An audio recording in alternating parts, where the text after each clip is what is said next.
This is crazy. We've got to talk about this. Federal Reserve Chair Jerome Powell released a highly unusual video announcing that the DOJ had opened a criminal investigation into him. And in addition to this whole situation being absolutely unprecedented, making you think, what the hell is going on? I cannot understate how insanely consequential this is for you and all Americans. But where we have to start here is with the allegation, the investigation, because according to Powell, the Trump administration claims that the investigation concerns a $2.5 billion renovation of the Fed's headquarters that went about $700 million over budget, as well as the testimony that Powell gave to Congress about the project last June. You see, Powell, he says this is just a big pretense. It's a smokescreen. Where Powell says that what's really happening here is that Trump's threatening him with criminal charges because he just won't fall in line and cut interest rates to the levels that Trump wants. Right? And despite Trump's repeated threats to fire Powell, the president only has the authority to remove a member of the Fed for cause, which generally has been interpreted as serious misconduct, legal violations, or dereliction of duty. So Powell appears to be saying that the Trump administration is just launching yet another frivolous investigation in order to give Trump cause to fire a Fed leader who won't do his bidding, with Powell describing this as an unprecedented challenge to the Fed's independence. I have deep respect for the rule of law and for accountability in our democracy. No one, certainly not the chair of the Federal Reserve, is above the law. But this unprecedented action should be seen in the broader context of the administration's threats and ongoing pressure. This new threat is not about my testimony last June or about the renovation of the Federal Reserve buildings. Those are pretexts. The threat of criminal charges is a consequence of the Federal Reserve setting interest rates based on our best assessment of what will serve the public, rather than following the preferences of the president.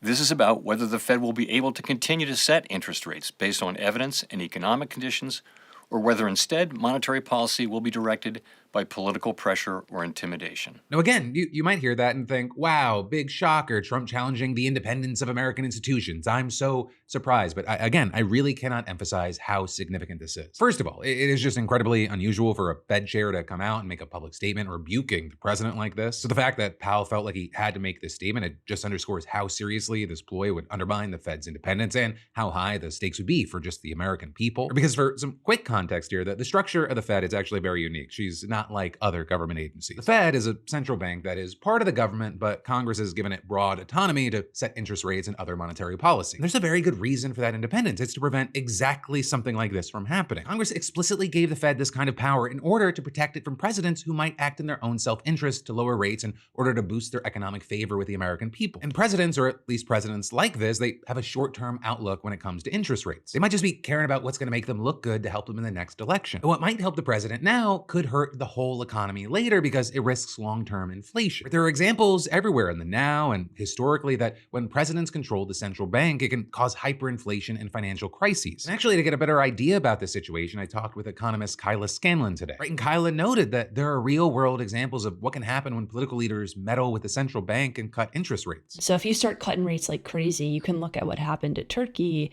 where Turkey, they lost central bank independence and then started cutting rates. Inflation skyrocketed because too much money entered the economy. Things were too easy.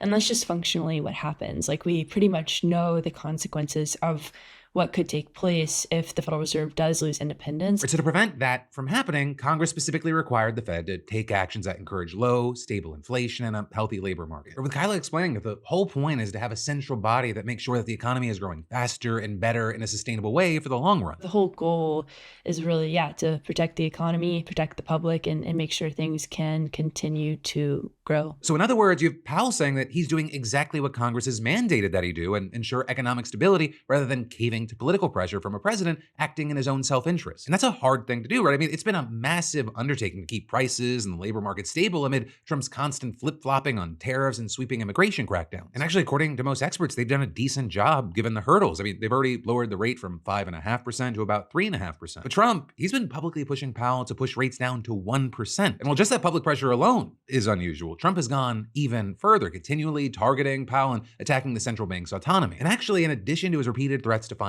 Powell, the president has also tested whether he can remove another member of the Fed's board in a case that made its way all the way up to the Supreme Court. Going back to Powell, Trump's even previously threatened to sue him over the Fed renovation. Trump administration officials even alleging this summer that Powell either lied to Congress about the renovation or grossly mismanaged it. Though then also with this, you had Trump telling reporters yesterday that he actually doesn't know about the investigation while also criticizing Powell, saying that he's, quote, certainly not very good at the Fed and he's not very good at building buildings. But then also, in addition to saying he knew nothing about what was happening, happening, he claimed that the DOJ subpoenas had nothing to do with the interest rates, adding, "I wouldn't even think of doing it that way. What should pressure him is the fact that rates are far too high. That's the only pressure he's got." But with all this, a lot of people, including people at the very top, very notably lawmakers on both sides of the aisle, they appear not to be buying this. You've had tons of people slamming the criminal investigation. You even had multiple former Fed chairs and Treasury secretaries from both parties signing a letter denouncing the move, calling it, quote, "an unprecedented attempt to use prosecutorial attacks to undermine that independence." But then even more significantly, we also saw some Republican lawmakers coming out of the woodwork to condemn the probe as politically motivated. And that includes top officials who will directly have a say in how the situation goes down. Or with Republican Senator Tom Tillis, who sits on the Banking Committee, vowing to oppose the confirmation of any nominee for the Fed until the legal matter is resolved, including the upcoming vacancy for the chair. Because you see, Powell's term as chair, it ends in May, though his term as governor of the board, it runs through January of 2028. And with all this, you had Tillis taking a swipe at the Trump administration's efforts, saying if there were any remaining doubt whether advisors within the Trump administration are actively pushing to end the independence of the Federal Reserve, there should now be none. And that was actually also echoed by another Republican, Senator Lisa Murkowski, who wrote on X, "It's clear the administration's investigation is nothing more than an attempt at coercion." Right, and a huge thing here is that Murkowski then went on to back Tillis's blockade of any nominees for Fed positions. So overall, you just have this super messy, tangled situation, and like so many other things in Trump world, what happens, it's really going to depend on how this legal situation unfolds. And right now, you've got a lot of experts urging caution about a worst-case scenario, arguing that while this is obviously super unprecedented and very scary, there are still a lot of things that would need to happen before things get very, very serious. Because to be clear, Trump hasn't secured a criminal indictment against Powell yet. His administration is just investigating right now. And then even if he does secure an indictment, it might be hard to make it stick. Or think about and remember there that the indictments that he made against James Comey and New York AG Tish James, both of those were thrown out by a federal judge. Which is why you have many experts, including Kyla, saying, we've seen the markets having a more modest reaction to the news. It seems like they think nothing's going to ultimately come of this, or it's going to be pretty minimal. And with this, you're even seeing the argument that if Trump was successful in ousting Powell and he jeopardized the Fed's independence, right now we don't know who he'd try to install as the new chair, if that person would actually get confirmed by the Senate, and if they would actually try to lower interest rates to meet Trump's demands. Right? And even then, a loyalist Fed chair might still be limited by institutional checks or legal battles. And that long path ahead is also something that Kyla noted while emphasizing that while the impacts could be major, everything is very speculative, and it's important that people not jump to conclusions or panic yet. All of this has to go through the legal system before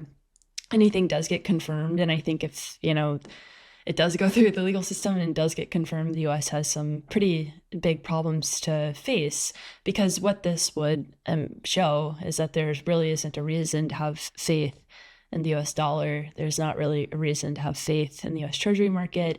I think that's a very extreme circumstance, and I very much hope that that does not happen. But that's the risk, is that the U.S. loses a lot of its superpower status because you can't trust them economically anymore.